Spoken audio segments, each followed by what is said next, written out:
പാലക്കാട്ടെ PT5 കാട്ടാന ദൗത്യത്തിൽ മയക്കുവെടി വെക്കലല്ല പ്രഥമ പരിഗണനയെന്ന് വനംവകുപ്പ് മന്ത്രി AK ശശീന്ദ്രൻ പറയുന്നു. ആനയ്ക്ക് കണ്ണിന് മാത്രമാണ് പ്രശ്നമെന്ന് ഇപ്പോൾ പറയാൻ കഴിയില്ല. ഡോക്ടർ അരുൺ സക്കറി അടങ്ങുന്ന ദൗത്യ സംഘത്തിൻ്റെ നേതൃത്വത്തിൽ നാളെ മുതൽ ദൗത്യം ആരംഭിക്കും. മയക്കുവെടി വെക്കണമെങ്കിൽ അക്കാര്യത്തിലും തീരുമാനമെടുക്കുമെന്നും AK ശശീന്ദ്രൻ 24 പറഞ്ഞു. 24 പ്രൈം ടൈം ബ്രേക്കിംഗുമായി ശ്രീജിത്ത് ശ്രീകുമാരൻ തയ്യാറാക്കിയ റിപ്പോർട്ട്. വനമന്ത്രി AK ശശീന്ദ്രൻ നമ്മോടൊപ്പം ചേരുകയാണ്. അപ്പോൾ നാളെ മുതൽ PT5 നമ്മൾ ആ ജൂലൈ 12 നമ്മൾ സംസാരിക്കുന്ന സമയത്ത് പോലും അതിൻ്റെ കാഴ്ചയ്ക്ക് വലിയ പ്രശ്നം ഉണ്ടായിരുന്നു. നമ്മൾ ഒരുപാട് പരിശോധിച്ച് നോക്കി, ചികിത്സിക്കാനുള്ള ശ്രമം നടത്തി നോക്കി. എന്താണ് ഒരു പ്രയോറിറ്റി, എന്താണ് നാളെ എങ്ങനെയാണ് ദൗത്യം? വനം വകുപ്പിനെ സംബന്ധിച്ചിടത്തോളം ഈ ആന വനം വകുപ്പിൻ്റെ നിയന്ത്രണത്തിലുള്ള ആനയാണ്. വനം വകുപ്പിൻ്റെ സംരക്ഷണയിലാണ് ആന കഴിഞ്ഞ കുറേ കാലമായി തുടരുന്നത്. ആ ആനയ്ക്ക് അസുഖം ബാധിച്ചു. ഇപ്പോൾ നടത്തുന്ന ചികിത്സ കൊണ്ട് മാത്രം ആനയെ ബാധിച്ചിട്ടുള്ള അസുഖത്തിൽ നിന്നും ആനയെ മോചിപ്പിച്ച് പൂർണ്ണ ആരോഗ്യമുള്ള ഒരു ആനയായി അതിനെ മാറ്റാൻ കഴിയില്ല. അപ്പോൾ കൂടുതൽ വിദഗ്ധ ചികിത്സ ആവശ്യമാണ്.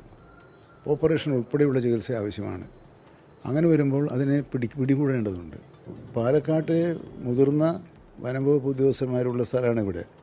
ആ ഉദ്യോഗസ്ഥന്മാർക്ക് ഇതിനാവശ്യമായ അവസരോചിതമായ തീരുമാനങ്ങൾ എടുക്കാനും നടപ്പിലാക്കാനുമുള്ള അനുവാദം നൽകിക്കൊണ്ടുള്ള ഉത്തരവ് ഇതിനകം തന്നെ പുറപ്പെടുവിച്ചിട്ടുണ്ട്. ഈ രംഗത്ത് പ്രശസ്തനായ ഡോക്ടർ അരുൺ സക്കറിയെ ഉൾപ്പെടെയുള്ളവരെ കൊണ്ടുവന്ന് അവരുടെ നിരീക്ഷണത്തിൽ, അപ്പോൾ നാളെ രാവിലെ ആദ്യം ചെയ്യുക, അവർ നിരീക്ഷിക്കുകയാണ് ചെയ്യുക. ആവശ്യമായ നിർദ്ദേശങ്ങളും അനുമതിയും നൽകിയിട്ടുണ്ട്. അത് യുക്തിസഹമായി ഉപയോഗപ്പെടുത്തുക എന്ന് മാത്രമാണ് ഇവിടെയുള്ള ഉദ്യോഗസ്ഥന്മാർക്ക് ചെയ്യാൻ കഴിയുള്ളൂ. അവരാ രൂപത്തിൽ ചെയ്യും. ഉച്ചയ്ക്ക് ശേഷം 3 മണിക്ക് ഇവിടെ ഉപദേശക സമിതി അംഗങ്ങൾ ഉൾപ്പെടെ ഈ മലയോര മേഖലയിലെ പഞ്ചായത്ത് പ്രസിഡന്റുമാർ, MLA ഉൾപ്പെടെയുള്ളവരുടെ ഒരു അവലോകന യോഗം നടത്തുന്നുണ്ട്. പോലീസും ഫോറസ്റ്റും ഉൾപ്പെടെയുള്ള ഔദ്യോഗിക സേനാ വിഭാഗങ്ങളും ജനപ്രതിനിധികളും ഉൾക്കൊള്ളുന്ന ഒരു ഡ്രൈവിനെ കുറിച്ച് നാളത്തെ യോഗത്തിൽ ഒരു നിർദ്ദേശം അവതരിപ്പിക്കും.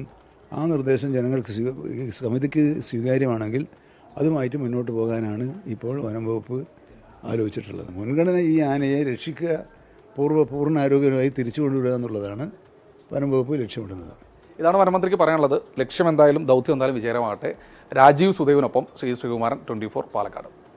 ലോകത്തെവിടെയായാലും ഏത് സമയത്തും 24 വാർത്തകളും ഓഗ്മെന്റഡ് റിയാലിറ്റി പാക്കേജുകളും എക്സ്പ്ലെയിനറുകളും വിശദമായി കാണാൻ ഞങ്ങളുടെ YouTube ചാനൽ നിങ്ങൾക്ക് സബ്സ്ക്രൈബ് ചെയ്യാം.